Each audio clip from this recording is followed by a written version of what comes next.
ክቡር ድንጋይ ክፍል 7 ደራሲ ይስማዕከ ወርቁ። የአዲስ አበባ ሰማይና ምድር ሳይላቀቁ ከሁሉም ቀድሜ እንቅልፍ ባይኔ ሳይዞር ነበር ቆፈናው ሌሊት አይኖቼ ላይ የነጋብኝ።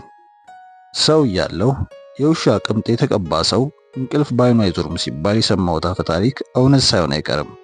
ወደ ውሻነት ከተለወጡ ጊዜ ጀምሮ ላመን ያለ እንጂ ብዙ እንቅልፍ አልተኛውም። ሰማዩ በስተ ምስራቅ ወግግ ማለት ጀምሯል። የቤተ ክርስቲያኑ ደወል ደጋግሞ ተቀጨልጭሏል። ነዳያኑም እጃቸውን ለመጽዋት እንደ ቢላዋ ስለው ተነስተዋል። የድንቢጦች ሰላላ ድምፅ ሲር ይላል። የታክሲ ወያላዎችም መንጫጫት ጀምረዋል። ምልጃ እንደገባ አርሚጦ በቀል እያርመጠመጠኝ ተነስቻለሁ። ውሻ በሆንም አድዋ ለዘመተው ጊዮርጊስ በቀሌን አንሾካሽኬዋለሁ። የልዳው ጊዮርጊስ ጦር እንደተሰካበት የድራጎን ሽንጥ የበቀል ጦር ከልቤ ተወልዶብኛል። እስከ ወዲያኛው መንቂያም የለው። ውሻ ሆኜ አልበቀላቸውም። ሰው መሆን አለብኝ። ለበቀሌ ቤዛ ሊሆን የሚችል ለመቤዥ በቂ የሆነውን ደም የሚያየው የውሻ አይኔ መሆን የለበትም። ሰው መሆን አለብኝ። አይናቸውን በሰው አይኔ እያየሁ ምድር ተከፍቶ እስኪውጣቸው ሰማይ ተሰንጥቆ እስኪሰለቅጣቸው ሲንዘፈዘፉ ማየት አለብኝ። እንደገና ሰው ሆኜ ካላዩኝ በቀሌ ሁሉ ዋጋ ቢስ ነው። አፈጻጸሙ ቀስ ብሎ ይረቀቃል። እጅግ የረቀቀ መሆን አለበት። በክህደታቸው ልክ ይደካል። ያለፈው ጊዜ ሁሉ ይረግማሉ። በፌሽታና በእልግጫ የሳቁት ሳቃቸው እንደገና እንዲሳለቅባቸው ያደርጋል። ይሄ ነው የሚባል የበቀል ስልት አልነደፍኩም። እሱ ቀስ ብሎ ይደርሳል። መቅደም ያለበት ጉዳይ አለ። እርሱም ከሁሉ ከባዱና ምጡ ጉዳይ ነው። ወደ ሰው መለወጥ ወደ ውሻ መለወጥን ያህል ቀላል አይደለም። ውሻ መሆን እንጂ ሰው መሆን ቀላል አይደለም። እርኩስ መሆን እንጂ ቅዱስ መሆን ከባድ ነው። ማፍቀር እንጂ መጥላት ቀላል ነው። መፍጠር እንጂ መግደል ቀላል ነው። መበልጸግ እንጂ ድሃ መሆን ቀላል ነው። መለወጥ እንጂ ባሉበት መዳህ ቀላል ነው። ወደ ውሻ የሚለወጠውን አስማት እንደ ስሜ አውቀዋለሁ። ኤላስ ኤላስ ኤላስ፣ አሁላ አሁላ አሁላ፣ ካሞስ ካካሞስ አካካሞስ ኤላ። ለሰዓታት የሚፈጀውን አስማት ሸምድጄው ነበር። ጉድ የሆንኩት ወደ ሰውነት የሚመልሰውን አስማት ባለማጥናቴ ነው። መግቢያ እንጂ መውጫ እንደሌለው ውሻ ሁሉ ነገር ከኋላዬ የተከረቸመብኝ በዚህ ምክንያት ነው። ወደ ውሻነት መለወጫውም ወደ ሰው መመለሻውም የተጻፈው የአስማት ጥቅል በቤቴ ውስጥ ሳንዱቅ ተቆልፎበታል። ነገር ግን ከእንግዲህ ወዲያ ቤቴ የኔ ቤት አይደለም። ጠላቴ ተከርቸም ሆኖ ገብቶበታል። ሳንዱቁንም ጥለውት ጥቅሎችንም አቃጥሏቸው ይሆናል። ይህ ከሆነ ውሻ ሆኜ መቅረቴ ነው። በድንገት ክፉ ነገር ካልተደረገ ግን ጭላጭ ተስፋ አለኝ። ሙጣጭ ተስፋ። እርሷን ባስብ ይሻላል። ተስፋ ማድረግን ያህል ነገር የለም። ያለ ጭላጭ ተስፋ አንድ ቀን መዋል አይቻልም። ወደ ቤቴ ወይም ወደ ቤታቸው መሄድ አለብኝ። በታች በደጃችሁ ሰፈር አጥጌ ቀጭኗን ዳገታማ መንገድ በመያዝ ወደ ቤቴ ያመራሁ። ስደርስ የግቢው በር እንደተዘጋ ነበር። ተነስተው ይወጡ አልመሰለኝም። ባልና ሚስት ተቃቅፈው ለጥ ብለው ይሆናል። የማታው መጠጥ የዞረ ድምርም ገና አይለቃቸውም። በጧት የሚያስነሳስ ምን ወትገስ ሊኖርባቸው፣ ምን ሐሳብ ሊያባንናቸው። በደናው ቀን ያካበትኩትና የቋጠርኩት ጥሪት የት ሄዶ እነሱ ተነስተው ሊሰሩ አይሰሩም። ይሄኔ ለሽርሽር የሚሄዱበትን ሀገር ምርጫም እያስጨነቃቸው ይሆናል። በአጋጣሚ አረገዝኩ ወለድኩለት ያለችው ሐሳብ በጆሮዬ እያፏጭ አለፈ። ድምጿ እንደ ድሮ ቃና የለውም። ሲርር የሚል የባብ ድምፅ ይመስላል። በአጋጣሚ የወለደችልኝ ልጆቼ እንዴት ሆነው ይሆን? ከስተው ይሆን? ጠቅሮ ይሆን? ማንዞር ብሎ ሲያያቸው ያ አርጉም የእንጀራ አባታቸው እንደ ፍም በሚንበገበግ ደም በለበሰ አይኑ ስንት ያጉረጥጡባቸው ይሆን? ይህንን እያወጣው እያወረድኩኝ እስከ ረፋድ ደጅ ቆየሁኝ። ፀሐይዋ በቁም መቀቀል ጀምራለች። ከረጅም ጊዜ ጥበቃ በኋላ የግቢው በር ወለል ብሎ ተከፈተ። የሚግል የመኪና ሞተር ሲንደቀደቅ ሰማሁ። በድንገት ሹልክ ብዬ ወደ ግቢው ገባሁ። ጌታው በቁምጣው ሆኖ ግቢው ውስጥ ስፖርት ይሰራል። ያለ ልክ ያበጠ ቦርጩን ከበሮ እንደተሸከመ ደብተራ ከፊት ለፊቱ ያንገላውደዋል። የተንጠለጠለ ስጋው እንደ አውራ በሬ ዳልጋ ግራና ቀኝ ይላጋል። አንዴ ገመድ ዝላይ፣ አንዴ ፑሻፕ ግቢውን ይፈነጭበታል። እንደ እምቦሳ ይዘልበታል። ጥግ ይዤ ማስተዋል ጀመርኩ። ሁለቱ ልጆቼ በረንዳው ጫፍ ላይ አናታቸውን በጉልበታቸው ስር ቀብረው ተቀምጠዋል። በሌሊት ልብሶቻቸው ናቸው። አንገታቸው እንደ መቃ ቀጥኗል። ራሳቸው እንደ ጅብ ጥላ ገዝፏል። አይኖቻቸው ጉድጓዶቻቸውን ቆፍረው ሊገቡ ደርሰዋል። የራስ ቅላቸው መጠን ጨምሯል። ተረከዞቻቸው ያለቅጥ አብጠዋል። እግሮቻቸው ሽባ እንደሆኑ መንምነዋል። እንደ እርግብ ጎን ለጎን ተቀምጠው በዝምታ ተውጠዋል። እናንተ ትምህርት ቤት አትሄዱም ሲል ጌታ ሜንጦ አንባረቀባቸው። ሁለቱም ሲሰርቁ እጅ ከፈንጅ የተያዙ ይመስል ህው ብለው እሁድ እኮ ነው ሲሉ መለሱ። ይሄ ጉርጥ ቀኑ እንኳ ጠፍቶበታል። እሱ ምን አለበት? ቀኑ ሁሉ የእርሱ አይደል እንዴ? ፊታችሁንስ አትታጠቡም? ነውስ የዝንብ መንጋ ወደ ቤት ይዛችሁ ለመግባት ነው? ውሻ በሆንኩበት በዚህ ወቅት መንግስት የዝንብ ቁጥር መቀነሱ እንደተናገረ ሲያወሩ ሰምቼ ገርሞኝ ነበር። ውሻ ባልሆን ኑሮ ስቄም አላበቃ ነበር። ሜንጦ የዝንቡን ሪፖርት አልሰማም ማለት ነው። ቢሰማ ኖሮ የጓደኞቹን ሪፖርት በማጣጣሉ የጸረ ሰላምነት ስሜት ተሰምቶት ይቅርታ ይጠይቃቸው ነበር። ምን ይዘጋቸዋል? እንደ ውሻ እያለከለከ ሄደባቸው። ውሃ የለም እየተንቀጠቀጡ በመተባበር መለሱ። አብሮት ውስኪ ሲራጩ ለሚያመሹት ባለስልጣናት ይቺ ወስዶ ቢነግራቸው ጥሩ ነበር። ዳሩ ግን ምን አገብቶት? እኔ ከሞትኩ ሰርዶ አይብቀልን ያለችው አየዋ። ውሃ የለም በጀሪካን አታመጡም ታዲያ? እኮ ተነሱ፣ ጀሪካናችሁን ወጣ ወጣ አድርጉና ይዛችሁ ነው። ፍጠኑ፣ አታፍጡብኝ። በፍጥነት ባንድ ላይ ብድግ ብለው ጠብደል ጠብደል ጀሪካን ይዘው ከግቢ ወጡ። አንተ መሮ የውሻ ሲገባ የት ሄደ ነው ሲል ዘበኛው ላይ አንባረቀበት። ዘበኛው ብርድ ልብሱን እየጎተተ ሽመሉን ልጦ ወጣ። ቀድሜው ተፈትልኬ ወጥቼ ነበር። በሩን አንሸራቶ ከጀርባዬ ዘጋው። የራሴ ዘበኛ ጀርባዬን ይሰብረኝ ነበር። የዛሬን ያደርገውና በወጣው በገባው ቁጥር እኔን ለማክበር ይንቆራጠጥ ነበር። ትዕዛዙ ከላይ ሆኖበት እንጂ መሮ ውሻ ለወትሮም ይወዳል። ምን ይደረግ? ይሄኛው ጌታው ግን እንኳን ውሻ ቢጤው የሆነውን ሰው እንኳን አይወድም። ሜንጦ ሲያጉተመትም ከውጭ ድረስ ይሰማል። ጀሪካን ይዘው ውሃ ለመቅዳት የሚሄዱትን ልጆችን ተከትዬ ሄድኩኝ። ውሃውን ቀርተው እያመጡ ሲመለሱም አብሬያቸው ተመለስኩ። እጆቻቸው ተመንጭቀው ከጀሪካኑ ጋር የሚወድቁ መሰለኝ። አላግዛቸው ነገር። ወደ ግቢው አንኳኩቶ ሲገቡ በአይኖች የሸኘዋቸው። አንዳች ነገር አይነጋገሩም። በአባታቸው ናፍቆት የደቀቁ ይመስላሉ። ይህ ጥቁር ውሻ አባታቸው እንደሆነ ቢያውቁ ምን ይሰማቸው ይሆን? ማወቅ አይገባቸውም፣ ሊገባቸውም አይችልም። መከራውንም አይሸከሙትም። ይህም መከራ አባታቸው ይሸከምላቸዋል። ሰው ከሆንኩላቸው ይበቃል። እሱ ቀን ግን እንደ አድማስ ጥግ ርቋል። ስጋ እንዳየ ድመት መቁለጭለጩን ቀጥያለሁ። እሁድ ከሰዓት በኋላ የግቢው በር አልተከፈተም። ከአካባቢው ንቅንቅ ሳልል አይኖቼን ከተከረቸመው በር ላይ ሳንከባልል ዋልኩ። በማየት በርን መክፈት የሚቻል ቢሆን ኖሮ እስካሁን በርግጀው ነበር። ስለ ባለቤቴ ልብ ብሰለሰል ጀመር። እባብን ያየ በልጥ በረየ እንዲሉ ከእርሷ በደል የተነሳ ሌሎችን ሴቶች ሁሉ ባየው ቁጥር ጥላቻ ያንዘረዝር ጀመር። ይህን ያክል ዘመን ደብቃኝ የኖረችውን ልቧን ከየት ሸሽጋው ኑሮ ነው? ሌላ ቆዳ ይኖራት ይሆን? ሌላ ጉያ ይኖራት ይሆን? ይህ ሁሉ ድብቅነቷ ከሴትነቷ እንጂ ከሰውነቷ የተነሳ አይደለም። ከሔዋን የወረሰችው ጥንተ ተፈጥሮዋ ነው። አዳም በገነት ተደብቃ ከእባቡ ጋር በለስ የቀመሰችው ሴት ናት። እንኳን ከቢጤዋ ከአራዊት ጋር ኮብልላለች። ሳምሶንን ላጭታ ለኤሎፍላውያን የሰጠችው ሴት ናት። የአንበሳን ጉልበቱንም እንደ ድመት አልፈስፍሳ ያስያዘችው ደሊላ ናት። ድመታዊ ባህሪዋ ባየችበት በሰባራ ገል ወተት እያታለሉ እሷን የትም መውሰድ ይቻላል። ወተቱን እንጂ ባለ ወተቱን ብላ አትከተልም። የድመት ጸጉሯ እንጂ ልቧ አይገኝም። ወተት ካለው ትለምዳለች። የመልመድ ድመታዊ ባህሪዋ የተፈጥሮዋ ነው። ድመት እንግዳ ቢመጣ እንደ ውሻ አትጮህበትም። ዘላጭኑ ላይ ትቀመጣለች። በዚህ ድመታዊ ባህሪዋ ወዲያውኑ ከሁሉም ትለምዳለች።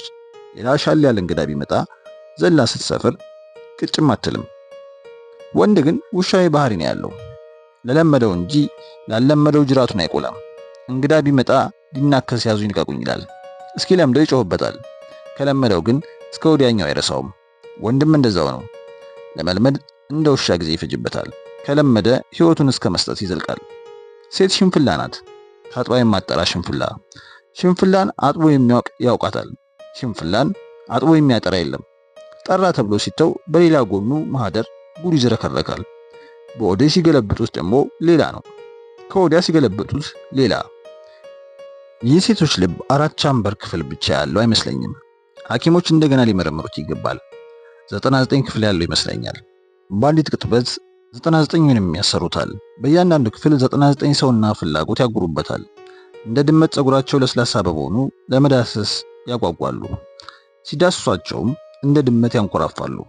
አይኖቻቸውን ገጥመው ነፍሳቸውን ለሚዳስሳቸው የሰጡ ይመስላሉ። ጠንካሮች ሆነው ሳለ ደካሞች ይመስላሉ። አውቀው ነው። ከጥንት ከጋርዮች ዘመን ጀምሮ ወንድ ልጅ ለማዳ ውሻቸው በማድረግ ከአንበሳና ከዱር አውሬ ተናንቆ እንዲቀልባቸው አድርገዋል። ጎሽ ያልገደለን አናገባም እያሉ ስንቱን ወንድ የዱር አውሬ ስጋውን እንዲቀራመሱት አድርገዋል። ለነሱ ተረከዞች ማሻ ሎሚ ይዞ የሚመጣው የጥንቱ የጫካ ወንድ የእግሩ ንቅቃት ጠጠር ያስገባ ነበር። በምድር ላይ የተደረጉ ታላላቅ ፍልሚያዎች በሴት ምክንያት የተደረጉ ነበሩ። በታላቁ የሮማ አሬና ውስጥ ስንት ወድቋል። በጥንቱ ናፖታና ማርዌ ጦርነት ስንት ጊዜ ምክንያት ሆነዋል። የትሮይ ጦርነት ምክንያት ማን ሆነና? ሴት አይደለችምን? የአክሱም ውድቀት ምክንያትስ ማን ሆነና? ሴት አይደለችምን? ዮዲት አይደለችምን? የጥንቱ ዓለም ስልጣኔ በማን ፈራረሰ? በሴት አይደለምን? ምክንያቱም ወንዶች ሴቶችን በመንከባከብ ፋንታ ድንጋይ ሲፈልጡ መዋላቸው አቃጥሏቸው ነበር። የፍልስፍና ጠሮችም ነበሩ። የፈላስፎች አንደበት ተፈጥሮን በመመራመር ሲከፈት መስማት አንጎላቸውን ያዞረው ነበር። የሶቅራጥስ ሚስት የተነገረላት ነጭናጫና መለቢስ ነበረች አሉ። ሌሎቹም ብዙዎቹ አላገቡም፣ ቢያገቡም ይንገበገቡ ነበር። የሼክስፒር ሚስትም እንደዛው ነበረች ይባላል። ታላቁ ባለቅኔ ፑሽኪን የሞተው በሴት ምክንያት ነው። ለሚስቱ ሲል ፍልሚያው ገጥሞ በገዛ ሚስቱ እየታየ የፈረንሳይ ልዑል ሰይፍ ተቀብቅቦበታል። የሚስቱ አይኖችም ወደ ልዑል በፍቅር ይዞረዋል። እንዲህ ነው፣ እንዲህ ናቸው። ክፋታቸው ፍጥጥ ብሎ አይታይም። በለስላሳ ቆዳቸው ተሸፍኗል። አይኖቻቸው በፍቅር የተሞሉ ይመስላሉ። ነገር ግን ቅር ያለንባቸው የመርዝ ልቅላቂ መሆኑን ማንም አያውቅባቸው። ሽፋሽፍታቸው አንዱ ሽንፍላቸው ነው። በሌላው ሽንፍላቸው ውስጥ ያለው ቆሻሻ እንደኔ ያለ ስለ አፍንጫ ያለው አነፍናፊ ውሻ እንኳን አያገኘውም። በውሻ ባህሪ ምክንያት በሽንፍላ መሰልኳቸው እንጂ ፈጣሪም በሆን ኖሮ በልብና በኩላሊት መስላቸው ነበር። አንጣሪ ደግሞ የጋለ ፍሙ ሲነካው አንዴ ቀለበት አንዴ ሀብል የሚሆንበት ወርቅ ሊመስላቸው ይችላል። ሁሉም ዓለምን የሚገነዘበው በራሱ ልክና የራሱ መነጽር አጥልቆ ነው። ይሄኔ ምንም በደል ያልደረሰበት ወንድ ይህንን አመለካከት ሊጠየፈው ይችላል። ነገር ግን ሴትን የሚያያት የእናቱ መነጽር አጥልቆ በመሆኑ አይፈረድበትም። እኔም እናቴ ጾታ ያላት አይመስለኝም። አንድም በደል ያልፈጸመች መልካም ሴት ካለችም ይህ አመለካከቴ ውሻ ከመሆኔ የተነሳ የመጣ ይመስላት ይሆናል። ወንድ ስለበደላትም በደሏ እየተቃቀሰች እኔን ትወርፈኝ ይሆናል። እኔ ሜንጦን በመሳሰሉ ወንዶች ተበድያለሁ። ባህሪና ጠባይን ለይቶ ማወቅ ለዚህ መድኃኒት ነው። ባህሪ አካላዊና መንፈሳዊ ነው። አካላዊ ባህሪ መንፈሳዊ ባህሪን ያርቃል። መንፈሳዊ ባህሪ ከአካላዊ ባህሪ ይፈልቃል። ጠባይ ግን አብሮ አይፈጠርም። ከማህበረሰቡና ከአካባቢ እየገባ አብሮ በማደግ ማንነትን የሚጠባ ነው። ይህን ሁሉ የምሰለሰለው ወልጄ አይደለም፣ ተጎድቼ ነው። በደል ደርሶብኝ ነው። ስለ ሴትና ስለ ሀገር ማሰብን ያህል አስጨናቂ ነገር የለም። ሴትም ሀገርም እንዲህ ናቸው ተብሎ የሚቋጭ አይደሉም። ሽንፍላዊ ባህሪያቸው አንድ ያደርጋቸዋል። የማህደራቸው ያጨቁት ብዙ ጉድ አለ። ስለ ሁለቱም ማሰብ ጽንፍ የለሽ ሰቀቀን ይለቃል። የዛፍ ላይ እንቅልፍ ናቸው። ሰቀቀኑ ከማን ጋር እንደወገኑ አለመታወቁ ነው። ሀገርም ሴትም የማን እንደሆነች አትታወቅም። ባለቤቴ ትላንት የኔ ዛሬ ደግሞ የሜንጦ እንደሆነችው ሀገሬም ትላንት የሩሲያ ዛሬ አሜሪካ ነች። ሚስትህ አንተን አቅፋ ሌላ እየሳመች ይሆናል። ሀገርህም አንተን አስራ ለሌላ እየወነበደች ይሆናል። ከአንተ ጋር ስትስቅ እየሳቀችብህ ሊሆን ይችላል። ትላንት ሶሻሊስት የነበረችው ሀገር ዛሬ የካፒታሊዝም ደላላ ናት። ትናንት ስለ ሶሻሊዝም ካልዘመርክ ብላ የልብጣ ገርፋ ነበር። ዛሬ ደግሞ በነ ቀለሜንጦስ ጎላ ጥዳ ታንፈቀፍቃለች። ሜንጧቸውን ይዘው ይመጡና አውጥተው ያላምጠዋል። የኔ ግቢ ኢትዮጵያን ቁልጭ አድርጎ ያሳያል። ሀገርም ሚስትም ሁለቱም ይወሽማሉ። ውሽምነቱ ይቀጥልና ተከርችሞ ይገባባቸዋል። ሁለቱም ልብ አልባ ናቸው። ልብ አልባ ሸምቅቆ ያለው የጥንት ተነፋነፍ ሱሪ ነው። ሱሪው ወገብ ላለው ሁሉ ይሆናል። ወፍራምም ቀጭንም ያጠልቀዋል። ሀገርና ሴት መቼ ጀርባቸውን እንደሚያዞርባት አታውቁም። ቴዎድሮስ መቅደላ ላይ ሲሰዋ መላ ኢትዮጵያ ከሴት እስከ ደብተራ ጀርባውን ሰጥቶት ብቻውን ቀርቶ ነበር። እንደሱ ለሀገሩ የደከመ አለ ማለት አይቻልም። ሀገርና ሴት ጠላትና ወዳጅም የላቸውም። ጣሊያን ኢትዮጵያን ስትወር ከግማሽ በላይ ሰራዊቷ ኢትዮጵያዊ ነበር። ሴቶቹ ጣሊያኖቹ ባመጡት የገላ ሳሙና ተለቃልቀው አብሯቸው ለመጋደም ጊዜ አልፈጀባቸውም።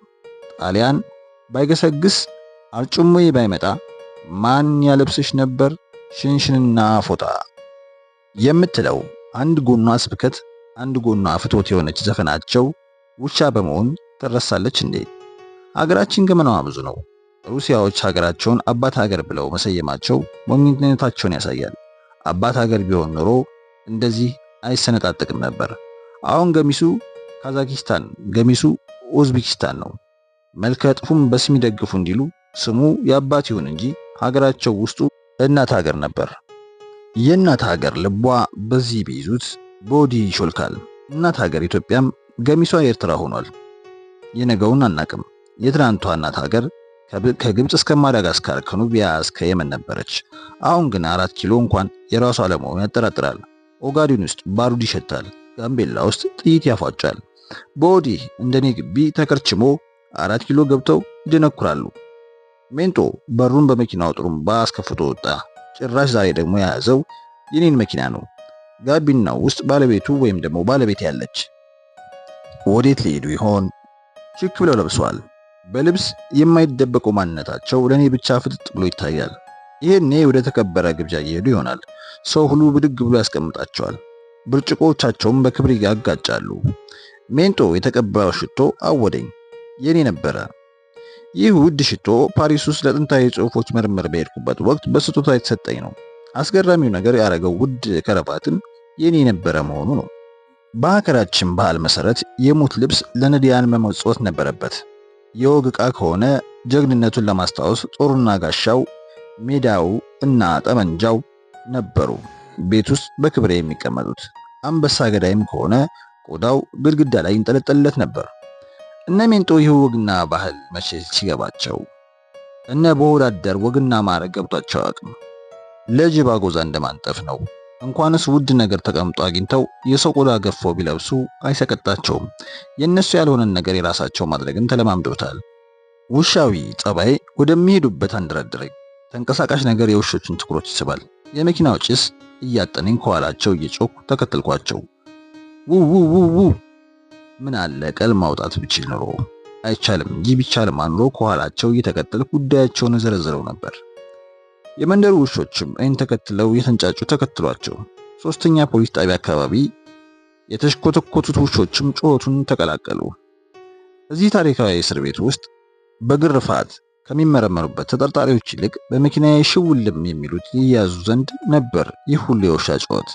ነገር ግን ሐሰት በነገሰበት ሀገር ባዶ ጩኸት ምን ይሰራል? በጩኸት የሐሰት ቅጥር የሚናድ ቢሆን ኖሮ የአዲስ አበባ ውሾች በመምራት አዲስ አበባን በጩኸት አደበላልቋት ነበር። የፍራፍሬ አብዮት ምናምን እያሉ ከሚዘባዝበቱብን የውሾች አብዮትን ቀስቅሰን ጉዳቸውን እናሳያቸው ነበር። በቋንቋ እንደሆነ ጥንትም አንግባባም። ሰውም ሆኜ አብሬ ጩኼ ነበር። አልተግባባንም። ለነሱ ቋንቋ ሐሳብን መግለጫ አይደለም፣ የዘር ዳር ድንበር መስሪያ ነው። የምንጅላት ቅጥር ነው። የትኛውም ህዝባዊ አቤቱታ ለነሱ ባዶ ጩኸት ነው። ው የውሾች ጩኸት 3ኛ ፖሊስ ጣቢያ ናጠው። እኔ ደግሞ አውቄ መኪናውን ማባረሬን ትቼ ወደ በሩ ዞሬ ውታዬን አስነካሁት። ከኋላ የተሰለፈው የውሻ ሰራዊትም ተከተለኝ። ይህኔ ከእስር ቤቱ ጠባቂ አንዱ who let the dog out የሚለው ሙዚቃ አስታውሶ ይሆናል ከፊት ለፊት እኔ ስለነበርኩ አንደኛው በሰደፍ አገጬን አዞረኝ። ከዚህ በኋላ እዚህ መቆየት ሞኝነት ነው። አንግባባም። ማንኛውም ውሻ መኪና ተከትሎ ሲጮህ የሚያውቀው ፖሊስ ሌላ ጉዳይ እንዳለ በየትም በኩል ሊረዳ አይችልም። እንኳን እሱ ሌሎችም ውሾች የሚጮሁት በመኪናው መንቀሳቀስ ምክንያት እንደሆነ ብቻ ነው የሚያውቁት። አሁን አስፈሪው ነገር ውሾቹ መኪናው ከሄደ በኋላ ወደ እኔ መዞራቸው አለመቅረቱ ነው። ምክንያቱም ለሰፈሩ ወዘልውጡ ውሻ በቀላሉ መልካም አቀባበል እንደማይደረግለት ይገባኛል። አመድረፍ ብዬ ወደ ቤቴ ሩጫዬን አስነካሁት። እንደ ጠረጠርኩት ውሾቹ አልለቀቁኝም። ነቅለው ተከትለውኛል። አንዱ እንደ ጥንቸል ግልገል የተገለበጠ ውሻ ደርሶ ተጎመረብኝ። ባልከተም ኖሮ እንደዚህ የልብ ልብ አልተሰማኝ። ይቀፋል። አልወደኩለትም። ከፊት ያልፎ ተንዘራጋ። መፈጠሩን እስኪጠላ ደህና ቦታውን እየመረጥኩ በመነቸፍ አስቀበጣጠርኩት። እንደ ሰው ሊጮህ ምንም አልቀረው። ለመቀጣጫ ብዬ እንጂ በዚህ ጉስቁልናው ላይ ስቃይ ልጨምርበት አልፈለኩም ነበር። የውሻው ጠባዬ የውሾቹን ጠባይ ያውቃል። ማመረርንም ማስፈራራትንም በደንብ ያውቁበታል። የገባው ገብቶት ተመልሷል። ጅራቱን ቆልፎ በመቀመጥም የሚያላዝንም አለ። አንዳንዱ ብቻ ወጉን በማድረስ ላይ ነው። ዋናውን ካጥር እየሸጎጥኩኝ አስቀበጣጠርኩት። ከዚህ በኋላ የሰፈሬ ውሾች አለቃ መሆኔ ማረጋገጥ አለበት። ሁሉም ከሳዋ ናቸው። እንደ ድሮው የደጃችሁ ሰፈር ትረፍራፊ አሁን የለም። ጉማሽ ስጋ ጠግቦ የሚወረውር ቀርቶ ከትሪው ፍርፋሪ የሚያስቀር የለም። ከተረፈም ወደ መርካቶ ይላካል። መርካቶ አንድ ጉርሻ ፍርፋሪ በአንድ ብር መሸጡን ቢያውቁ ኖሮ የደጃችሁ ሰፈር ውሾች ደደቢት በረሃ ይገቡ ነበር። በዚህ ዘመን ድመት መሆን እንጂ ውሻ መሆን አያዋጣም። ድመቶቹ መሶቡ ስር ናቸው። ድመት መሆንም እድል ከተባለ በየሚኒስቴር መስሪያ ቤቱ መሶብ ስር በሚዝናኑት የማይቀናው ጥቂት ነው። ድመቶቹ ጣሊያን ሲገባ መሶቡ ስር ነበሩ። ኃይለ ሥላሴ ሲመለሱ ማርቆስ ድረስ ሄደው ተቀብሏቸዋል። ኃይለ ሥላሴ ከገነት ልዑል ቤተ መንግስታቸው ገና ሲነሱ ይርጋለም ድረስ እጅ ነስተው እጅ አስነስተዋል። ድመቶቹ የኃይለ ሥላሴን ውሻ በክብር እንደ ሰው ግሩም አስለቃሽ ቀጥረው አስለቅሰው ቀብረዋል። በዛ ወቅት ግን በየሜዳው የሰው ልጅ አሞራ ይናጠቀው ነበር። ውሻ ያስቀበሩት እዝኑን ለመብላት ነው። ድመቶቹ ኃይለ ሥላሴ ድመት በምታክል ቮልስዋገን ተጭነው ወደ ግዞት ሲወርዱ ውሻ እያሉ ጮኸው አስጮኸዋል። ድመቶቹ መንግስቱ ኃይለ ማርያምን አይዞ ግፋ ለማለት ጃን ሜዳ ቀድመው ተገኝተዋል። ድመቶቹ ለግል ድመት አመጣሽ ስልታቸው የህዝብን ልጅ ጨፍጭፈዋል። ድመቶቹ የአማጽያኑ ደርግን አባረው ሲገቡ መሶቡ ስር ጠብቀዋቸዋል። አሁንም መሶቡ ስር ጠፍቶ አያውቁም። ድመቶቹን መቀነስ እንጂ እንደ ፈንጣጣ ማጥፋት አይቻልም። ወቅት ሲሰጣቸው አንበሳ ለመምሰል ይሞክራሉ። ድመትነታቸው ሲደርስባቸው ነብር ይሆናሉ። የነብርን ጅራት አይዙም ከያዙም አይለቁም እንዲሉ የድመቶቹን ጅራት ከያዙ አለመልቀቅ ነው። ጅራታቸው እስኪቆራረጥ ወደፊት መሳብ አመላቸው ነው። ከተለቀቁ ዞረው አንተ ስር በመግባት ማንቁርትን ያንቃሉ። የውሾቹ ቁጣ እየበረደ ነው። ለመናቸፍ የተገለጠጠ ጥርሳቸውን ከንፈራቸው እየሸፈነው ተመለከትኩ። አንድ ጥቂት አመሉ ያልበረደለት ውሻ ነበር። እርሱንም በጥቁ አንዲት ድመት ስታልፍ በማየቱ እሷን ለማባረር ሩጧል። አንዳንዱም ሸቀኑን በማከክ ላይ ነው። እንደ አንበሳ እየተጎባለልኩ በዝግታ በመራመድ ወደ ቤቴ ሲሄድ አንድ ጥቁር ቡችላ እየፈነጨ መጥቶ ይታከከኝ ጀመር። የወዳጅነታችን ማረጋገጫ መሆኑ ነው። እኔም የበላውን እያከኩ ወዳጅነቴን ገለጽኩለት። ወደ ቤቴ ገብቼ የአስማት ጽሑፎችን የሰፈሩበትን ጥቅል ለማግኘት የምችልበትን እድል ስጠባበቅ ለብዙ ቀናት አሳሬን በልቻለሁ። ሜንጦና ባለቤቴ ግን ያን የማይጠገብ ዓለማቸውን እየቀጩ ነበር። በመጀመሪያዎቹ ቀናት ቅናት እንደ እግር እሳት ያንገበግበኝ ነበር። ቅናት ምን እንደሚል የቀመሰው ያውቀዋል። እንግዲህ እንዲህ ያደርጋል ብሎ መግለጥ የሚችል ሰው ግን አይገኝም። ቋንቋ እንደ አለት ብርቱ ቢሆንም በቅናት ፊት እንደ ቄጤማ ያልፈሰፍሳል። ቅናት በረጅም ትንፋሽ እንጂ በቋንቋ አይገለጽም። ኡፍ እያሉ የውስጥ ምድጃን ማንደድ፣ ኡፍ እያሉ ምድጃውን ማጥፋት፣ እንደገና ማንደድ፣ እንደገና ማጥፋት። ምናልባት ማፍቀር ገነት ከሆነ ቅናት ሲሆን ነው። ፍቅርን ያየሁ ቀን ተጨማሪ ገነት አልተመኘውም። መቅናት ከጀመርኩ በኋላ ደግሞ ሲኦልን መፍራት አቆምኩኝ። በጥንታዊ ቅዱስ መጽሐፍት ውስጥ አንድ ሰው ከተኮነነ በእሳት ይቃጠላል። የተቃጠለ ቆዳው እንደገና በአዲስ ይተካና እንደገና ይቃጠላል። ስቃዩም አይለምደውም። አዲስ ቆዳው ለተሐድሶ ሳይሆን ለአዲስ ስቃይ ያሰናደዋል። እኔን ያደረገኝ እንደዚህ ነው። በደሮ ቅጫም እንደተወረረ ቆዳ ሰመመን ነው የለቀቀብኝ። ተባዩ አይያዝም፣ እንደ ጀርባ ከክ አይደረስበትም። ካለፉት የቅናት ቀናት ግን የዛሬዋ መራራ ቀን ሻል ብላ አግኝቻታለሁ። ሜንጦና ባለቤቴ ማለቴ ባለቤቱ በጠዋት ነበር የወጡት። ልጆችም ወደ ትምህርት ቤት ሄደዋል። ይህኔ በጠና ሲጠባበቅ የነበረው ዘበኛው መሮም ከቤት ሰራተኛዋ ጋር ፍቅር ለመስራት ወደ ጓዳ ገብቶ ነበር። ከመቸኮሉ የተነሳ በሩን እንኳን ለመዝጋት ጊዜ አልነበረውም። ተፈትልኮ ሲገባ ተፈትልኬ ጥልቅ አልኩኝ። በአገጩም የረሳውን በር ገፋ አድርጌ ተባበርኩት። ለእርሱ ብዬ እንኳን አልነበረም፣ ለእኔም ጭምር ነው። ይህ በር እስኪንኳኳ የአስማቱን ጥቅል እፈልጋለሁ። ወደ ሳሎኑ እንደገባው ከወደ መኝታ ቤቱ ድምፅ ተሰማኝ። መሮና ሰራተኛዋ ለዘመናት ከሚመኙት በውዱ የአሰሪዎቻቸው አልጋ ላይ የማድረግ ፍላጎት አድሮባቸዋል። ኧረ ተው መሮ፣ ኧረ ተው! አንቺ ደግሞ ቶሎ አይመጡም ስልሽ። ባይመጡስ? አልጋው ላይ የተርከፈከፈው ሽቶ ተልብሳችን ላይ እኮ ተላኮ ቢያሳጣንስ? ተመቼ ወዲህ ነው ደግሞ አልጋ ላይ ሽቶ የሚርከፈከፈው? ማን ያውቃል? እስቲ አሽተውማ። መሮ ተጎንብሶ አልጋውን ሲያሸት በዓይነ ህሊና የተይ። እንዲያው የስጋትሽ ብዛት ይህ እኮ ሽቶ አይደለም፣ የተፈጥሮ ወዙ ነው። እስቲ የኛው ወዝ አልጋው ላይ ቢቀርስ? እናራግፈዋለና። አይ ሞኞ መሮ፣ አይ ተላላው መሮ። ተመቼ ወዲህ ነው ደግሞ ወዝ እንዳቧራ የሚራገፈው? ከንትርካቸው ድምጸት መረዳት እንደሚቻለው ሁለቱም በዛ ተኝተውበት ቀርቶ በህልማቸው አይቶት በማያውቁት አልጋ ላይ የመተኛት ፍላጎት እንዳላቸው ነው። ሴቷ ኃላፊነቱን እንደማትወስድ እየነገረችው ብቻ እንደሆነ መሮ አልተረዳም። ተኝተው ቢደርስባቸው እንኳን ቀሚሷን እያራገፈች ተነስታ መሮ እየደፈራት እንደሆነ ለመናገር ማንም አይቀድማትም። ምክንያቱም ጥንተ ተፈጥሮዋ ሴት ነው። መሮ ከኋላዋ ያለው ጉድ አይታየውም። በሬ ሆይ ገደሉን ሳታይ ሳሩን ይለዋል። ይኸው ነው። ተው ግን መሮ ተው በኋላ ተይ እንጂ ቀለብ። ባለፈው መቼ አወቅኩት? ያኔ ሰክረው መተው ነው። እንኳን የተኙበትን የወደቁበትን መቼ ያስታውሱ ነበር? ባክሽ ዛሬም ሰክረው ይመጣሉ። ሂልተን ወስደህ ጋበሳቸው አትመስልም? ኡቴ አንድ ቀን እድሌ መቃናቱ መች ይቀራል። በመቀጠል ያለ ቦታው እንደተነደለ ዋሽንት በሚነፋነፍ ድምፁ ቆየት ያለ ዘፈን አንጎራጎረላት። ሳቋን ለቀቀችው። የኔና ያንተ እድል ይቃናል ብለህ ነው? አንድ ቀን አሁንም ከት ብላ ሳቀችበት። ይልቁንስ ቀና በይ። ፉዱን ጀምሮታል ማለት ነው። ሳሎኑን መመልከት ጀመርኩ። ትኩረቴን በመሳብ የመጣሁበትን እንዳስረሱኝ የተረዳሁት ዘግይቼ ነው። ሳሎኔ ውስጥ ማለቴ ሳሎናቸው ውስጥ የተቀየረ ነገር የለም። የተቀየሩት በየግድግዳው የተሰቃቀሉት ፎቶግራፎች ብቻ ናቸው። የኔ ፎቶዎች በሙሉ ወጥተው ፍሬሞቹ ውስጥ በሜንጦ ፎቶዎች ተገብተዋል። አንድም የኔ ፎቶግራፍ በአካባቢው አይታይም። በወዶቹ ፍሬሞች ውስጥ ሁለቱ ባልና ሚስቶች የሚሳሳሙበትና በፈገግታ የተሞሉ ፎቶዎቻቸውን አስገብተውባቸዋል። ባለቤቴ ለኔ ፈገግ ትለው እንደነበረው ፈገግ ብላ አይኖችን እያየች ፎቶ ተነስታለች። ጥንትም ፎቶ ይዋጣለታል። እዚህ ላይ ግን የበለጠ የተዋጣላት መሰለች። ይባስ ብሎ ከፊት ለፊት የቃል ኪዳን ቀለበት ሲያስሩ የሚያሳይ ፎቶ ተሰቅሎ አየሁኝ። ፍሬሙ ያው ከኔ ጋር የቃል ኪዳን ቀለበት ስናስር ያሰራ ነው። ይለይልህ ሲለኝ በወዲህ በኩል የጋብቻ ስነ ስርዓታቸውን የሚያሳይ ፎቶግራፍ ተሸላልሞ ጉብ ብሏል። በሰርጉ ስነ ስርዓት ላይ የተገኙት ሰዎች ሚዜዎቹና ሚዜዎቻቸው እያንዳንዱን ተመለከትኳቸው። አብዛኛዎቹን አውቃቸዋለሁ።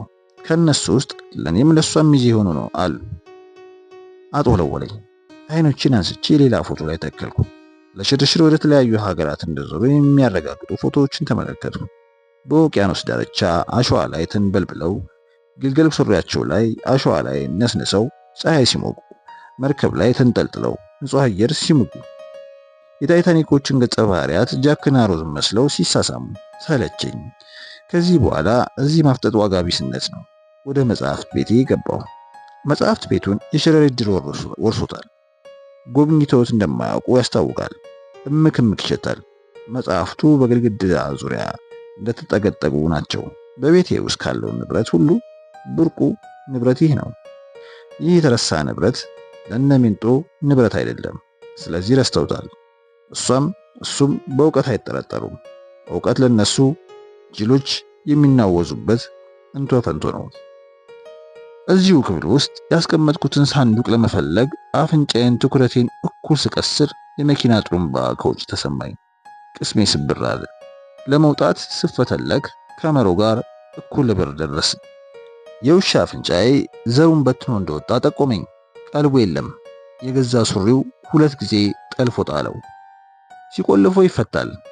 መንደፍደፍ ሲጀምር እኔ ወደ አትክልቱ ቦታ ሩጬ በኮባ ቁጥል ተጋርጄ ተሸሸኩ።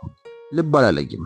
የመኪናው ጥሩምባ መልሶ በላለሱ አፋጭ ተንደፋልፎ ሲከፍት ተመለከትኩ።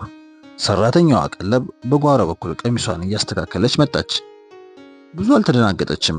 አትክልቱ ቦታ ውስጥ ተደብቄ እስኪጨላልም ተጠባበቁ። መቼ ቶሎ ቢመሽ።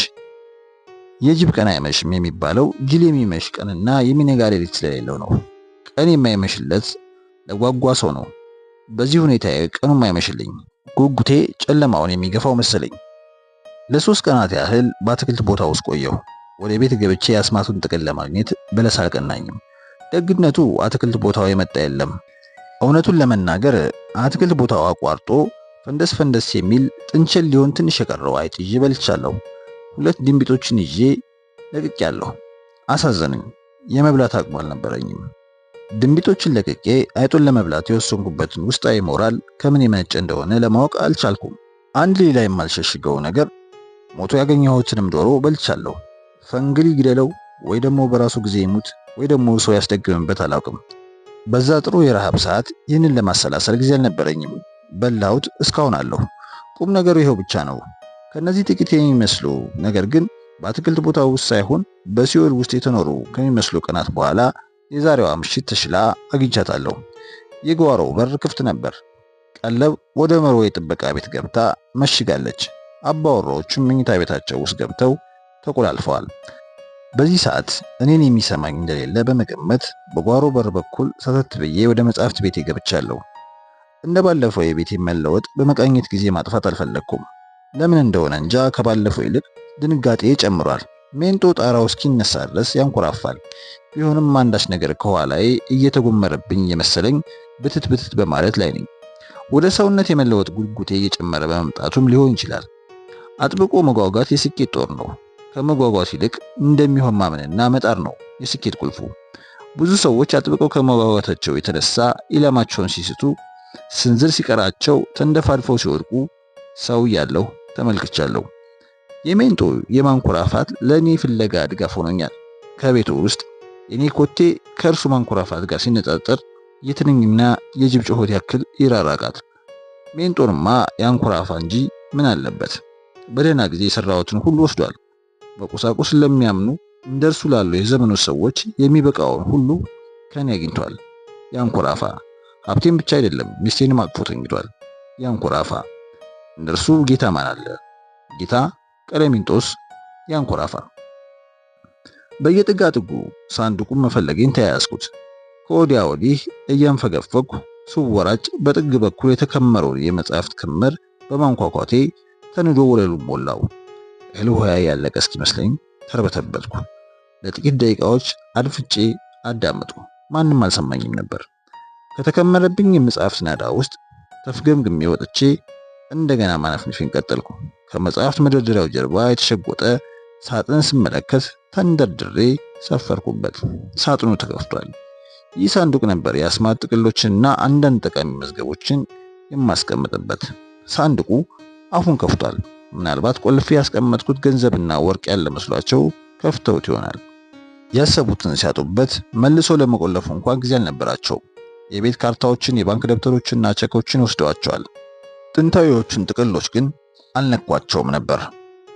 ለምን ሲሉ ይነኳቸዋል? ዕውቀት ለእነርሱ ሀብት አይደለም። ገና ሲያዩ ያቅለሽልሻቸዋል።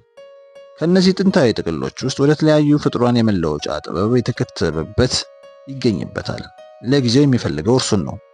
ከ13ቱ ጥቅሎች ውስጥ የመለወጫውን ጥቅል የፈለግኩ ባለሁበት ቅጽበት ጥቅሎቹ የተገኙበት ቦታና ሁኔታ ትውስ ይለኝ ጀመር። በ1946 ዓመተ ምህረት በግርማዊ ቀዳማዊ ኃይለ ሥላሴ ትዕዛዝ አንድ የቅርስ መርማሪ ቡድን ተቋቁሞ ነበር። ይህ ቡድን በአድዋና በአክሱም ዙሪያ ቁፋሮዎችን ሲያደርግ አያሌ የዕደ ጥበብ፣ የቅርጻ ቅርጽና የወግ ዕቃዎችን አግኝቷል። እነዚህ በቁፋሮ የተገኙ ቅርሶችም እስካሁን በብሔራዊ ሙዚየም ውስጥ ተቀምጠዋል። ከነዚህ ቅርሶች በተጨማሪ ሌላ ለሕዝብ እይታ ያልበቁ ሚስጥራትም ተገኝተዋል። አባቴ በዚህ የቅርስ ምርመራ ቡድን ውስጥ ሲሰራ ካገኘኋቸው ቅርሶች ውስጥ እነዚህ ጥቅሎች ይገኙባቸዋል።